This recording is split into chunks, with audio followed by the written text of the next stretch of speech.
Full समझे है जेके वो खार बनी गए, बजनी टोके दे पैनी तलवार बनी गए, भरे तक चमके रह के जेके गला गन्ने, जो के हुए मेरी मोती दे तलवार बनी गए। नमस्कार, स्वागत है आपका रियासी अपडेट्स पर। आपके साथ मैं हूं पूजा वर्मा और आज हमारे साथ रियासी के कलाकार में खास बातचीत करने के लिए मौजूद है हमारी रियासी के ही लेखक राजकुमार शर्मा जी, जिनको हम लोग राज राही के नाम से भी जानते हैं। राजकुमार जी, बहुत बहुत स्वागत है आपका रियासी अपडेट्स पर। थैंक यू, शुक्रिया। जी, जैसे हम लोग जानते हैं कि आपने बहुत सारी कहानी है, बहुत सारे लेख लिखे हैं, तो ये जर्नी कहाँ से शुरू हुई है, ज़रा इसके बारे में हमें बताइए। मेरी पहली जो कहानी थी, वैसे तो मैं बड़ा 1976 से लिख रहा हूँ। जो मेरी पहली कहानी छपी थी वो 1985 में छपी थी। शिराजा एक गवर्नमेंट की एक वो है J&K culture academy art language की एक संस्था है, वहाँ छपी थी। उसके बाद लगातार मैं लिख रहा हूँ और इस समय तक मेरी 5 कहानियों की किताबें, एक नाटक और कई लेख जो छप चुके हैं, और जो कई मेरी कहानियों का अनुवाद भी हुआ है, इंग्लिश, कश्मीरी, डोगरी और हिंदी, पंजाबी में हुआ है। और मेरी कहानियाँ पूरे उत्तरी भारत में पढ़ी जाती हैं और लोग मेरे रिसर्च भी कर रहे हैं मेरे ऊपर। तो सर, हमें ये भी बताइए कि इंटरेस्ट कहाँ से हुआ, मतलब बचपन से ही आपने लिखना शुरू कर दिया था या फिर मतलब कहाँ नहीं से? नहीं, वो बचपन से ऐसा नहीं था। अर्ली एज में मेरे फादर साहब की डेथ हो गई, तो उससे थोड़ा सा ज़िंदगी में मायूसी आ गई। पढ़ना चाहता था, आगे पढ़ नहीं सका, तो ऐसे एक बेचैनी सी रहती थी कहीं। तो सोचा जे कैसे बेचैनी दूर हो गई। बहुत कोशिश की लेकिन कहीं भी चैन नहीं मिला। जब राइटिंग शुरू की, तो जब मैं कहानी लिख लेता था या 1-2 पेज मेरे कहानी के बन जाते थे, तो मुझे चैन की नींद आती थी। और फिर जब मेरी कहानी पूरी हो जाती थी, तो मुझे ऐसा लगता था कि मैं भी सब पूरा आदमी हूँ, सब पूरा इंसान हूँ, एक अच्छा, मतलब कि मेरी ज़िंदगी वैसी गुजर सकती है। तो सर, आप ये जो लिखते हैं, ये कौन सी लैंग्वेज में लिखते हैं? मैं डोगरी लैंग्वेज में लिखता हूँ, डोगरी में लिखता हूँ। जी।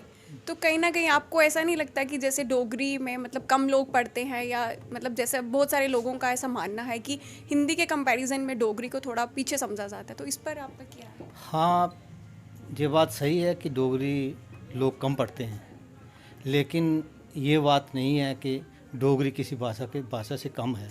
वो बराबर चल रही है, हिंदी उर्दू के बराबर चल रही है। डोगरी कहीं पीछे नहीं है। हाँ, ये लोग हैं कि कम पढ़ते हैं और पैसे से लेकर नहीं पढ़ते हैं, मुफ्त में मिल जाए तो पढ़ लेते हैं। जी। तो सर, कहीं ना कहीं ऐसा भी मानना और कहना है लोगों का कि युवा पीढ़ी में आपकी पहचान जो है वो थोड़ी कम है, तो इस पर आपकी क्या राय है? मेरी पहचान? जी, मतलब युवा में जैसे हम यूथ जनरेशन की बात करें तो वो कहीं ना कहीं आपको कम जानती है, तो वो पता क्या है, उसमें मैं ये किसी को दोष नहीं दूंगा, मैं किसी मीडिया को दोष नहीं दूंगा, किसी को दोष नहीं दूंगा, क्योंकि जहाँ रियासी में इसमें लिटरेचर में लोग कम रुचि रखते हैं, तो जहाँ कोई किसी को एक्सपोज नहीं करता है, तो जहाँ कोई किसी को एक्सपोज नहीं करता है, जैसे मैंने कहानी लिखी है, मैं चाहता हूँ कि मेरी कोई किताबें पढ़े और मुझे बोले कि आप अच्छा लिखते हो। बाहर के लोग मुझे दिल्ली के, बम्बे के, इवन के आसाम तक के लोग, बम्बे तक के लोगों की मुझे चिट्ठियाँ आती हैं कि आप बहुत अच्छी कहानियाँ लिखते हो, आप बहुत अच्छे राइटर हो। और कई संस्थाओं ने मुझे अवार्ड भी दिए हैं। और रियासी में मैं ये नहीं कहूँगा, मीडिया को भी चाहिए था कि मीडिया भी आता और मुझे पूछता। अब मैं मीडिया के पास तो जाऊँगा नहीं कि मुझे एक्सपोज करो, मेरी पहचान बनाओ। दूसरी बात एडमिनिस्ट्रेशन की है। एडमिनिस्ट्रेशन को चाहिए था कि जो एक लेखक लोग हैं, जो स्थापित साहित्यकार हैं, जिन्होंने साहित्य रचा हुआ है, उनकी अलग पहचान बने। जैसे ये प्रोग्राम होते हैं, एडमिनिस्ट्रेशन के प्रोग्राम होते हैं, तो इनमें उनको अलग स्थान होना चाहिए, अलग एक इन्विटेशन होनी चाहिए। वैसा मेरे साथ नहीं हुआ है। ये मैं किसी को दोष नहीं दे रहा हूँ, लेकिन मेरे साथ इनजस्टिस हुआ है जी। और युवा पीढ़ी जो है कि डोगरी कम बोलती है, कम पढ़ती है। तो मैं तो यही कहूँगा, आपके माध्यम से यही कहूँगा, आपके चैनल के माध्यम से, कि आप युवा पीढ़ी को बोलें, मेरी किताबें पढ़ें, मेरी कहानियाँ पढ़ें। मेरे किताब मुफ्त में आपको दूंगा, ऐसी बात नहीं है। लेकिन मैं भी, हर आदमी चाहता है, हर लेखक चाहता है कि उसकी पहचान बने। जैसे मेरे ऊपर कई लेख लिखे जा चुके हैं, मतलब कि मेरे ऊपर, मेरी कहानी के ऊपर पीएचडी कर चुके हैं छात्र, और पीएचडी करके प्रोफेसर लगे हुए हैं। अभी पिछले दिनों एक प्रोफेसर हैं, मंजूर अहमद राथर, कश्मीर यूनिवर्सिटी से हैं।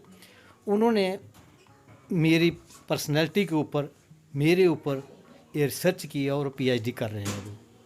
तो लोग वहाँ, मेरी अलग से पहचान है। लोग मुझे जब भी यूनिवर्सिटी में, डोगरी डिपार्टमेंट में जाता हूँ, तो जितने भी स्कॉलर हैं, जितने भी स्टूडेंट हैं, वो खड़े हो जाते हैं, मेरे पाँव छूते हैं। लेकिन रियासी में मेरी पहचान बहुत कम है। हालांकि जो लोगों की बात तो छोड़ो, घर में भी मतलब मुझे अच्छी तरह पहचाना नहीं गया है कि मैं क्या हूँ। तो ये है। मैं चाहता हूँ युवा पीढ़ी आए। मैंने बहुत कोशिश की, आपको शायद पता नहीं है। मैंने रियासी में संस्थाएं बनाई हैं। अभी मेरी एक संस्था है, डोगरी लेखक संघ रियासी, मैंने संस्था बनाई हुई है। मैंने जहाँ क्लब बनाए हुए थे, इस डोगरी को प्रमोट करने के लिए नाटक करवाता था। मैं डायरेक्टर था, नाटक करवाता ताकि डोगरी की प्रमोशन हो। लेकिन आस्ता आस्ता पता नहीं क्या लोगों को अपनी भाषा से, अपनी मातृभाषा से, अपने मतलब कि संस्कृति से क्यों आस्ता आस्ता ये अलग हो रहे हैं, नफरत हो रही है, क्यों हो रही है, इसका मुझे समझ नहीं आता है। ये आप लोग भली भांति जानते हैं और इसको आप आगे कर सकते हैं। मुझे उम्मीद है कि आप ऐसा करेंगे। तो क्योंकि हमारी संस्कृति लुप्त हो रही है, हमारे रीति रिवाज, हमारे त्यौहार, डोगरों का खान पान, लिबास, सब कुछ बदल रहा है। और ये देखकर मुझे बहुत दुख होता है और रोना आता है कि मतलब कि हमारे कहाँ हम थे, आज कहाँ हैं। तो चलिए, कहीं ना कहीं हम भी अपने जो हमारे दर्शक हैं, जो आपको देख रहे हैं और सुन रहे हैं, उनसे हम रिक्वेस्ट करते हैं कि वो एक बार आपकी कहानी ज़रूर पढ़ें, और अगर अच्छी लगे तो कहीं ना कहीं जो अप्रिसिएशन, जो रिस्पेक्ट आप डिज़र्व करते हैं, वो आपको ज़रूर मिले। तो सर, इसके साथ में हमें ये भी बताइए कि आज तक आपने कौन कौन से बड़े मंच पे मतलब आपको अवार्ड मिले हैं, कहाँ कहाँ आपको नवाजा गया है? सम्मानित तो बहुत जगह हुआ है, मैं गिन नहीं सकता। कम से कम भी 100 जगह मुझे सम्मानित किया गया है। लेकिन बड़ा मंच दिल्ली है, दिल्ली में सम्मानित किया गया है। गुवाहाटी में मुझे सम्मानित किया गया है। हिमाचल में मुझे सम्मानित किया गया है और मेरी कहानी को सराहा गया है। और हिमाचल में डलहौजी में 1 किलोमीटर से लोग नीचे आए थे मुझे लेने के लिए कि राज राही जी आ रहे हैं, जी के स्टेट के मशहूर साहित्यकार और कहानीकार आ रहे हैं। तो मुझे बहुत अच्छा लगा।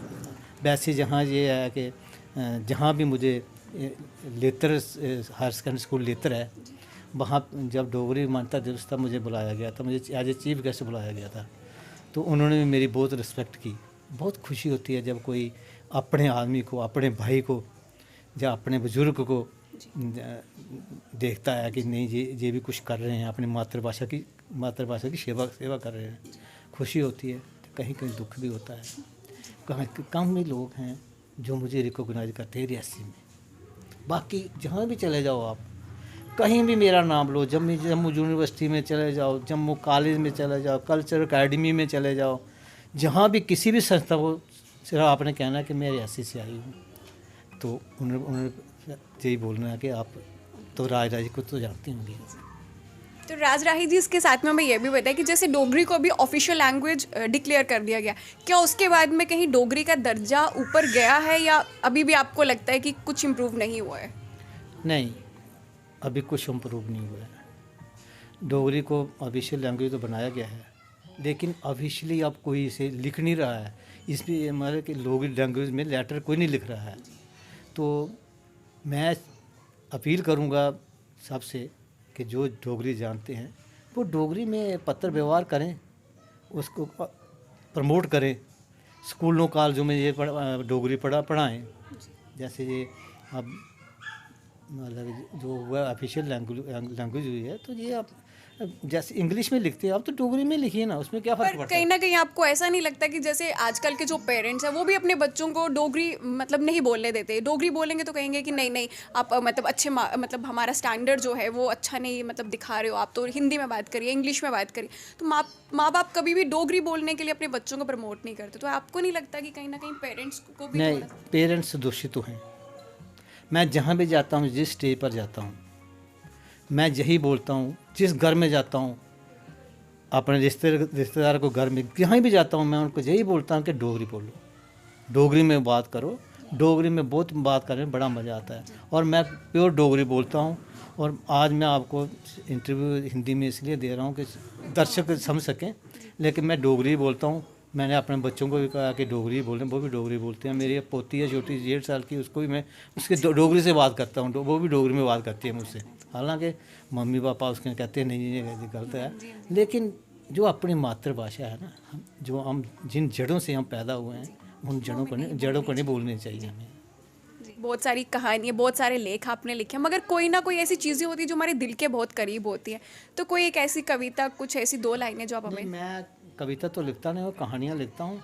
कहानियाँ जो घटनाएं मेरे आसपास घटती हैं ना, जो मेरे दिल को छू जाती हैं, वो लिखता हूँ। हाँ, कुछ थोड़ा सा जब दर्द होता है तो थोड़ी सी शायरी भी कर लेता हूँ, लेकिन शायर नहीं हूँ मैं। तो अब बताता हूँ मैं आपको एक तो सुनाता हूँ छोटी सी। जी ये थोड़ी मीनिंगफुल है। ये मेरा खत थोक तो पढ़ियो जरूर, जे मेरा खत थोक पढ़ियो जरूर, ਉਹਦਾ ਇੱਕ ਇੱਕ ਅੱਖਰਾਂ ਪਰ ਗੌਰ ਕਰਿਓ ਜ਼ਰੂਰ। ਇਹ ਅੱਖਰ ਨਹੀਂ ਮੇਰੇ ਦਿਲ ਪਰ ਪੇ ਦੇ ਛਾਲੇ न हो ही सके कि शिकारी करियो जरूर। एक बोला ना कि शिकारी करियो जरूर। दूसरा वो कहते हैं ना, फुल समझे जेके वो खार बनी गए, बजनी टोकी टोके ते पैनी तलवार बनी गए। फुल समझे है जेके वो खार बनी गए, बजनी टोके ते पैनी तलवार बनी गए। भरे तक चमके रह के जेके गला गन्ने, जो के हुए मेरी मोती दे तलवार बनी गए।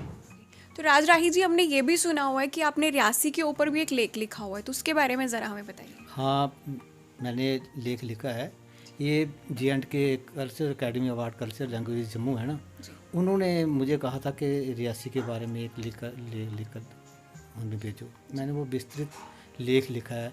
रियासी वजूद कब वजूद में आई, रियासी का क्या वजूद, रियासी कैसे बनी, कैसे कैसे कौन से बाज़ार हुआ करते थे पहले, जो एक व्यापारिक मंडी हुआ करती थी, कैसे कैसे विकसित हुआ, कितनी इसकी वार्डें हैं, कितने इसके जहाँ होटल खुले हुए हैं, कितने रेस्टोरेंट हैं, कितनी जहाँ स्कूल्स कितने हैं, कॉलेज कितने हैं, मतलब पूरे डिटेल में लिखा हुआ है। और अक्सर वो लेख मेरा पढ़ के लोग पेपर देते हैं, डोगरी के जो पेपर स्कॉलर है ना, अक्सर वो देते रहते हैं। अपन जम्मू के स्कॉलर जितने भी स्कॉलर हैं, जितने भी HOD है, वो सब उनको जो सर्च करते हैं कि अगर कहीं कोई किसी पर सर्च करनी है तो राय राय की कहानियों पर करो, उनके लेखों पर करो, ताकि उसमें एक बहुत बड़ा बहुत मटेरियल है। तो अक्सर होता है जो मैंने लेख लिखा हुआ है, इसको कम से कम भी रियासी में तो नहीं, कम से कम भी 1000 लोगों ने पढ़ा है और मुझे सराहा है। क्योंकि इस किताब में जो किताब जो पढ़ी हुई है, हमारा साहित्य है। हमारा साहित्य में पूरे जम्मू कश्मीर के जितने शहर हैं, छोटे शहर हैं, तहसीलें हैं, डिस्ट्रिक्ट हैं, उनके बारे में उन्होंने कहा है कि सब एक पूरी एक हिस्ट्री बननी चाहिए, ताकि लोगों को पता चले कि बसूली कैसे वजूद में आई थी, रियासी कैसे वजूद में आई है, ऐसे जम्मू कैसे वजूद में आया था। ऐसे ये सारे लेख इस किताब में हैं। और जहाँ भी मैं पहला आदमी हूँ जिसका लेख छपा, मैं पूरे जम्मू कश्मीर का इतिहास है, पूरे जम्मू कश्मीर का बहुत काम किया है मैंने। पंजाबी कहानियों का अनुवाद डोगरी में किया है, बंगला कहानियों का अनुवाद डोगरी में किया है। और मेरी एक कहानी है फैसला अपना अपना, उस पर एक डॉक्यूमेंट्री फिल्म बन चुकी है, जो कि DD नेशनल पर गवर्नमेंट ने बनाई थी, DD नेशनल पर रिलीज़ हुई थी 2007 को। तो जहाँ उस फिल्म में कई कलाकार वो बम्बे से आए थे, उन्होंने उस फिल्म में काम किया हुआ है। तो ये थे हमारे साथ रियासी के कलाकार में हमारे रियासी के ही कलाकार राज राही जी।